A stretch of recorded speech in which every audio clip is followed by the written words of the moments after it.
Assalamualaikum warahmatullahi wabarakatuh.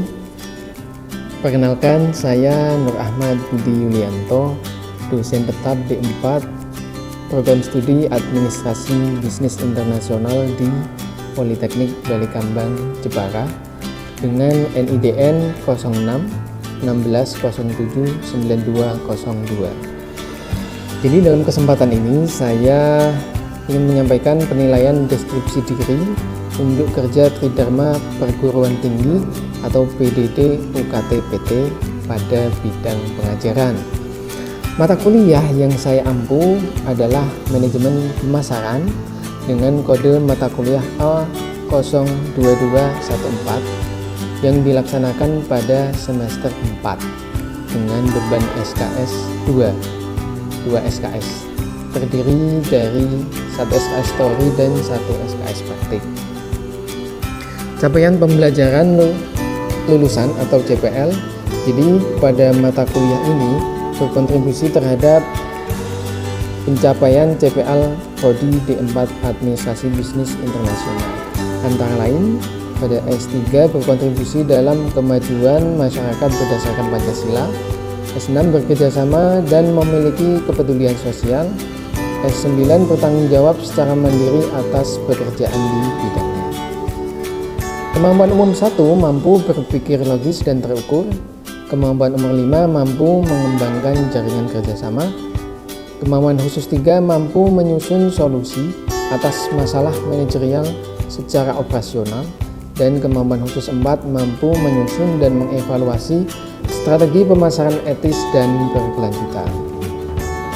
Untuk CPMK-nya, jadi setelah menyelesaikan mata kuliah ini, mahasiswa diharapkan mampu yang pertama memahami konsep dasar pemasaran dalam konteks bisnis modern, yang kedua menerapkan prinsip segmentasi, targeting, dan positioning atau STP ya, yang ketiga menganalisis perilaku konsumen dan tren pasar, yang keempat menyusun bauran pemasaran atau 4P secara strategis, yang kelima mengevaluasi membandingkan strategi pemasaran seperti Red Ocean dan Blue Ocean strategi dan Green Ocean strategi.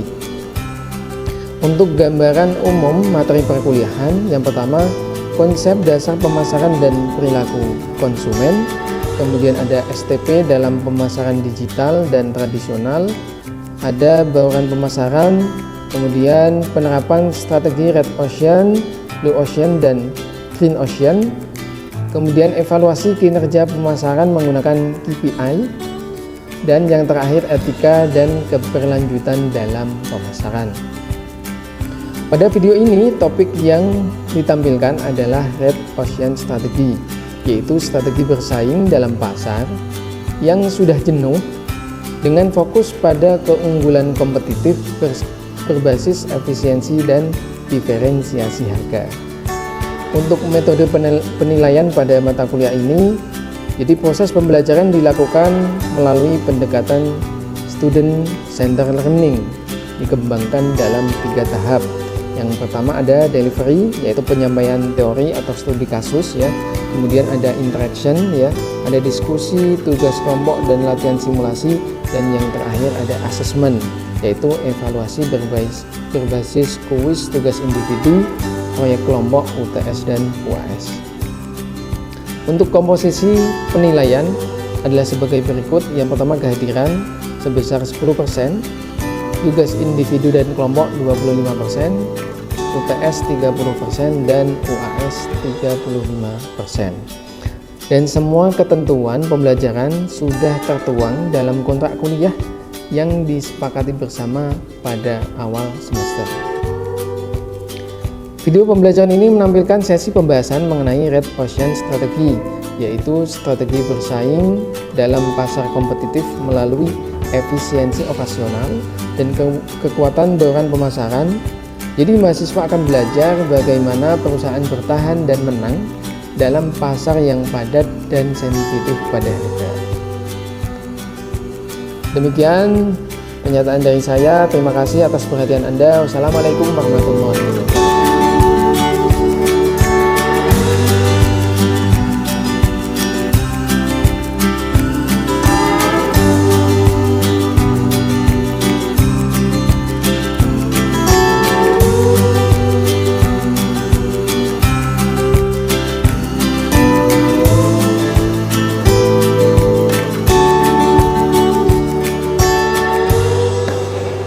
Assalamualaikum warahmatullahi wabarakatuh. Selamat pagi semuanya. Gimana kabarnya hari ini? Saya ini grogi ya dengan teman-teman semuanya. Oke teman-teman semuanya, untuk hari ini kita secara khusus akan membahas tentang Red Ocean Strategy.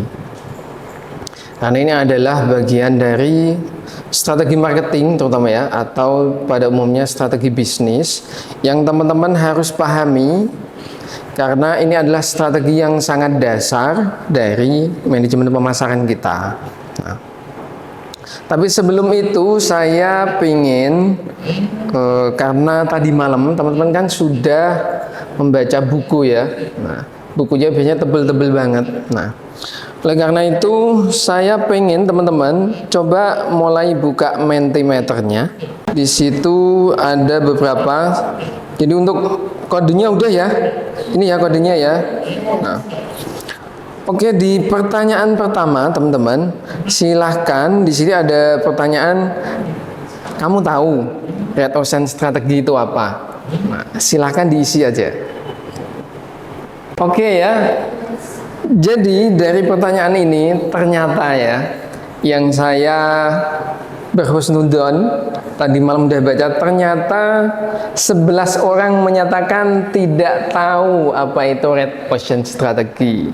Karena apa? Karena belum baca. Dan alhamdulillah ada 2 ya. Ini tapi kurang yakin karena belum paham. Nah, oke, kita cek lagi ya untuk pengetahuan teman-teman. Nah, berikan 2 kata yang berhubungan dengan Red Ocean Strategy. Oke, teman-teman bisa mulai mengisi. Nah, 2 kata saja ya, Red Ocean Strategy. Oke ya, saya simpulkan dulu dari jawaban teman-teman. Jadi memang yang namanya strategi Red Ocean pastinya strategi ya. Jadi teman-teman nggak salah ya. Karena hanya 2 kata. Tapi ada yang hanya marketing berarti 1 kata. Hanya bisnis 1 kata ya. Padahal permintaannya adalah 2 kata. Ini malah ada yang sampai 3 kata. Keunggulan pangsa pasar. Jadi teman-teman, memang Red Ocean ini adalah bagian strategi bisnis ya, secara fundamental, yang pada intinya adalah bisnis ini, sebelum kita melakukan bisnis itu, kita harus menganalisis dulu apakah bisnis kita ini tergolong bisnis yang sudah pasaran atau belum. Makanya secara khusus di Red Ocean Strategy ini adalah bisnis yang produknya itu pasaran, semua orang bisa buat ya, harganya pun hampir sama. Nah, contohnya, kalau untuk teh berarti ada teh apa aja ini? Teh kota, ada teh desa ya, mau teh, nah, dan banyak sekali. Makanya di Red Ocean Strategy ini teman-teman perlu memahami bahwa Red Ocean Strategy ini punya keunggulan dan punya kekuatan tersendiri. Nah, oleh karena itu ya, biar teman-teman lebih paham lagi, kita ke pertanyaan selanjutnya. Nah, pertanyaan ketiga adalah bagaimana penerapan strategi Red Ocean versi kamu ya. Kalau ini versi kamu, jadi teman-teman silahkan sekreativitas mungkin untuk menuliskan. Kalau ini jawabannya boleh banyak kata ya. Dari semuanya jawaban teman-teman ya. Intinya adalah apapun bisnisnya, teman-teman harus punya ciri khas. Contohnya saat ini ya, karena saya sukanya ngopi. Jadi kalau kita gabungkan, ada Kopi Boy ya, ada Mau Coffee, terus ada kopi putih ya yang di dekat sini, terus ada ejaan ya. Wah, kok banyak banget ya. Nah, ternyata masing-masing kopi ini punya ciri khas tersendiri. Oke, itu ya teman-teman ya. Oke, kita ke pertanyaan selanjutnya. Nah, apa saja tantangan penerapan strategi Red Ocean versi kamu? Nah, lagi-lagi versi kamu, karena di generasinya teman-teman ini kan karena kreatif ya, maka di sini saya tambahkan versi kamu. Nah, apa tantangannya? Karena produknya sama, ya kan? Harganya pasti kompetitif. Terus lagi persaingannya sangat ketat. Nah, kira-kira tantangannya apa? Nah, ini inovasi terbatas karena fokus pada pasar yang sudah ada. Salah satu cara cepat untuk menarik pelanggan di Red Ocean adalah dengan menurunkan harga. Ada perang harga. Pelanggan yang sangat peka terhadap harga, oke. Jadi memang di strategi Red Ocean ini sebenarnya inovasi terbatas itu tidak ya. Karena inovasi itu kan sumbernya dari kita. Tinggal kita apakah kita bisa lebih kreatif atau tidak. Karena untuk inovasi ya, versi saya ya, inovasi versi saya itu kalau teman-teman mau berusaha untuk berinovasi pasti ada jalannya, pasti ada celahnya. Hanya saja teman-teman perlu mempelajari pasar kita itu untuk saat ini sudah seperti apa gitu. Terus kalau untuk menurunkan harga, perang harga, nah ini tidak disarankan ya. Karena kita bayangin aja ya, teman-teman sudah membuat sebuah produk ya, susah-susah sudah mikir, tapi akhirnya harganya diturunkan. Atau bisa, teman-teman bisa melakukan itu, berarti pakai strategi harganya, pertama kali teman-teman launching, harganya paling tinggi. Karena prediksinya adalah semakin lama persaingannya semakin ketat, berarti harganya semakin turun, semakin turun, semakin turun. Tapi bukan berarti teman-teman harus rugi ya. Hanya perlu mengurangi keuntungan aja. Terus ada fokus pada perubahan incremental. Jadi perubahan itu memang harus dilakukan kalau memang pasarnya sudah jenuh, teman-teman. Teman-teman coba sebagai pelanggan, teman-teman tiap hari merasakan teh ya. Semua teh kita variannya hanya satu, teh melati itu aja, yang harganya 2.500. Nah, tiap hari kita beli karena pada saat ini yang lagi FOMO ya, atau bikin kita wah terlihat keren itu memang es teh melati. Coba teman-teman bisa minum es teh melati selama 3 bulan ya. Pastinya teman-teman kan mulai bosen. Ini kok nggak ada inovasinya sama sekali. Nah, makanya kita perlu menghadirkan teh yang lain ya. Teh rasa leci ya kan, ada teh rasa lemon. Nah, nanti kalau sudah sangat jenuh, nah teman-teman harus membuat teh yang aneh-aneh ya. Mungkin teh rasa timun ya. Itu. Oke, kita ke pertanyaan selanjutnya. Nah, ini ya. Nah, ini udah ada jawabannya malah ya. Apa saja tantangan penerapan strategi Red Ocean versi kamu?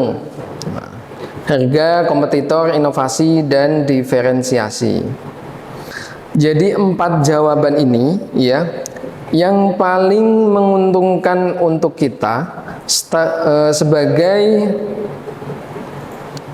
sebagai pemilik perusahaan yang menggunakan strategi Red Ocean itu yang pertama inovasi dulu ya, inovasi dulu. Karena kita berinovasi itu akan memberikan satu keuntungan yang lain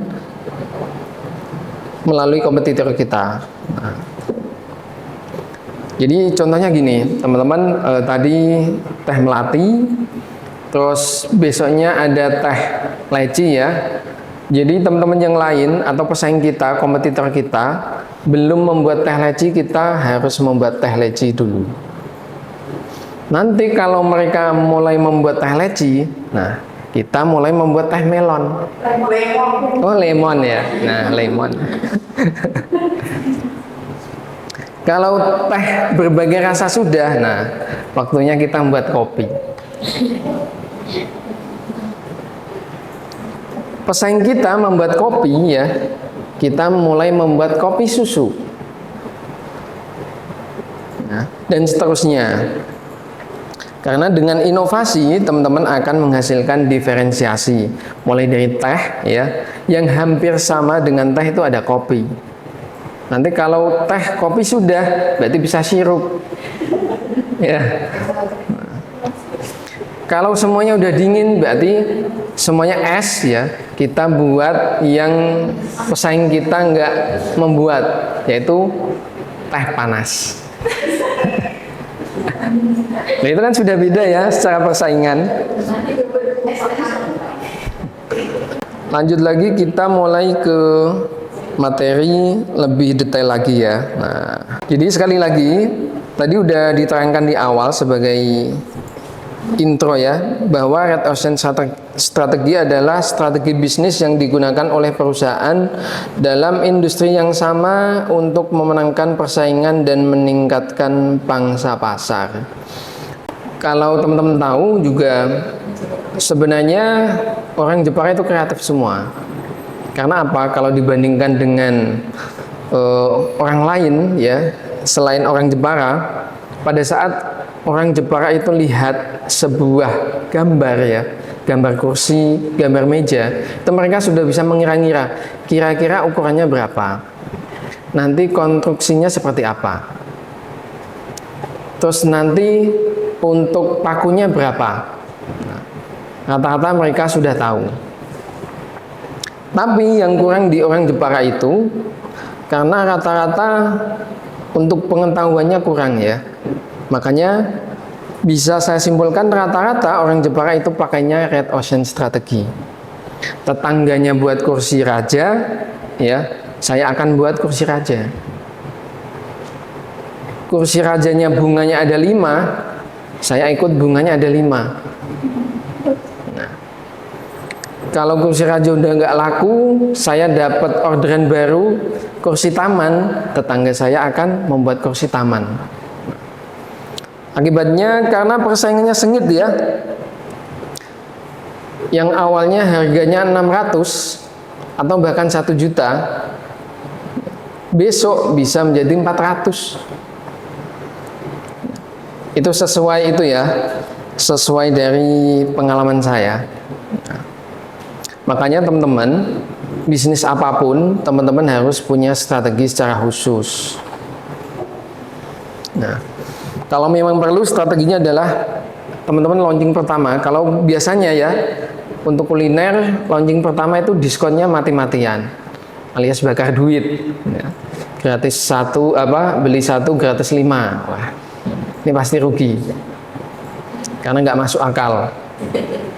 Tiba-tiba 2 minggu setelah itu tutup karena udah nggak ada diskon. Nah, makanya teman-teman kita pakai versi yang beda. Saat launching pertama, teman-teman patok harga paling tinggi. Karena apa?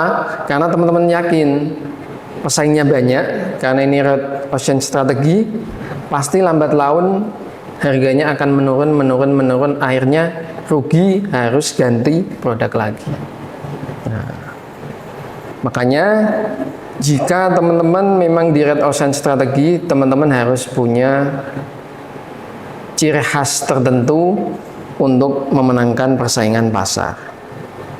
Nah ini ya, karakteristik Red Ocean Strategi, ada persaingan ketat ya, ada pasar yang jenuh, perang harga, diferensiasi terbatas, keunggulan kompetitif berbasis efisiensi, dan pelanggan memiliki banyak pilihan. Jadi memang keuntungan Red Ocean Strategi itu pasarnya jelas. Kita mau buat apapun produknya, kopi pasti ada yang beli, nggak mungkin nggak laku. Apalagi untuk pelanggan saat ini kan cerdas banget ya. Apalagi kalau di Shopee, pasti kalau scroll lama sekali. Ada jilbab, nah, segi 4, kita scroll, ada merek apa aja. Terus kita lihat lagi, kira-kira bahannya apa, adem atau enggak.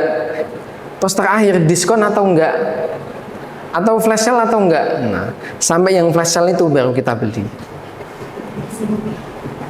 Tapi kan tetap laku ya. Nah, tapi untuk untungnya mungkin sedikit. Nah. Terus yang terakhir, belum terakhir ya, di slide selanjutnya ada penerapan Red Ocean Strategi. Nah, ini teman-teman bisa pakai beberapa strategi ini. Ada optimalisasi efisiensi operasional. Atau teman-teman kalau kulakan ya, kalau beli barang kepada pemasok, itu hanya pemasok tingkat lokal. Nah, teman-teman bisa mengakali itu dengan mencari pemasok tingkat provinsi dulu. Sama beras ya. Nah, beras teman-teman, kalau saat ini beras yang paling bagus itu kan di daerah Tuban. Ya. Teman-teman kalau biasanya kulaannya ada di Kudus ya, teman-teman bisa cari pemasok yang ada di Tuban secara langsung. Nah, terus ada persaingan harga yang ketat tadi ya, teman-teman perlu membuat strategi harganya. Mungkin paling mahal dulu, nanti lambat laun menurun atau sebaliknya. Nah, terus ada diferensiasi produk dan layanan. Ini dicontohkan mungkin enggak ya? Kira-kira kalau kita jualan kopi, kita meniru strateginya Indomaret. Jadi kalau ada yang datang, selamat pagi, tapi mungkin aja ya. Terus ada strategi loyalitas pelanggan, biasanya ini dilakukan oleh dealer biasanya. Ya, yang pernah beli mobil ke kita sesekali, kita ajak kumpul ke dealer kita. Dalam rangka apa? Dalam rangka ketemu member gitu. Terus kalau Indomaret ya biasanya kalau kita punya kartu ya, kartu pelanggan, nanti akan mendapatkan diskon lebih. Terus yang kelima, penguasaan distribusi dan rantai pasok. Nah, jadi kalau bisa di Red Ocean Strategi itu kita adalah bisnis yang paling besar. Dalam artian paling besar itu mulai dari suppliernya paling besar. Siapa yang bisa produksi paling banyak, maka kita yang gandeng. Tapi pastikan harganya paling murah. Ya, karena kita belinya grosir. Nah, ini ada beberapa tantangan. Tapi dengan adanya tantangan pastinya ada peluang ya. Kalau tantangan pastinya ada perang harga yang merugikan, kesulitan diferensiasi, ketergantungan pada volume penjualan, ada tekanan operasional. Nah, ini yang teman-teman perlu hadapi supaya kita ya sebagai pebisnis itu bisa memenangkan dalam strategi Red Ocean. Jadi kalau teman-teman ya punya bisnis Red Ocean Strategi, untuk menampilkan di Instagram itu gampang. Punya orang dicomot aja nggak apa-apa. Ya. Kita kasih caption punya kita. Biasanya gitu, ya. Itu paling cepat dan efisien, paling murah, ya. Tapi kalau untuk strategi yang lain, karena ada Blue Ocean Strategi, ada Red Ocean, ada Green Strategi juga, ya. Makanya di Red Ocean Strategi ini adalah bisnis yang paling mudah. Saat ini kita memplanningkan hari ini, besok jalan bisa. Ya. Oke, peluangnya ada strategi harga dinamis, peningkatan efisiensi operasional, loyalitas pelanggan melalui program diskon dan reward, ada diferensiasi melalui branding dan layanan. Jadi pada intinya di Red Ocean Strategi ini ciri khas itu perlu dilakukan atau dimunculkan ya. Oke teman-teman, sampai sini ada pertanyaan? Ada pertanyaan? Bagaimana Red Ocean Strategi? Atau mau contohnya saja? Gimana? Contoh. Contohnya sekali lagi di mebel saja ya, karena saya yang paling tahu dan paling paham.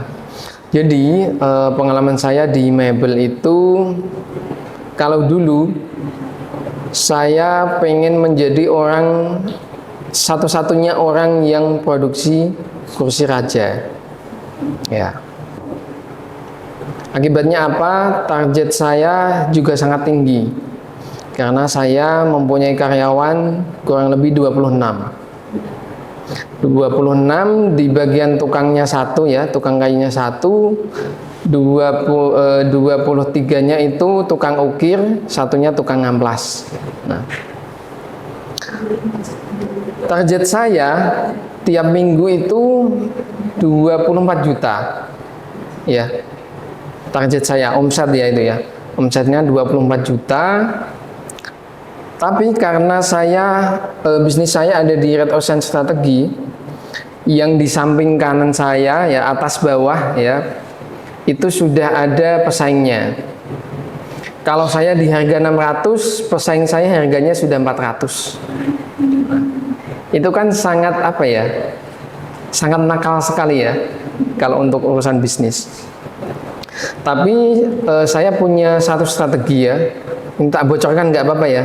Nah, punya satu strategi gimana caranya menghadapi pesaing saya. Strateginya adalah memang memperbanyak karyawan saya, karena semuanya adalah berbasis manual ukirnya. Semakin banyak karyawan saya, maka produksi saya semakin cepat. Nah, karena memang target saya sangat tinggi. Meskipun harganya selangit punya saya, ya. Alhamdulillah dengan menerapkan strategi itu, ya, memperbanyak karyawan, berarti operasional tambah, tapi keuntungan saya juga tambah. Nah, karena kuantiti dari pemesanan saya paling banyak se-Jepara itu di tahun 2019. Nah, jadi keuntungan saya dari saya berbisnis di lingkungan Red Ocean Strategi pada saat itu, saya hanya perlu mencari siapa saja yang biasanya ekspor kursi raja. Jadi saya nggak perlu tes pasar dulu, kira-kira kursi saya ini laku atau tidak. Nah, hanya itu saja.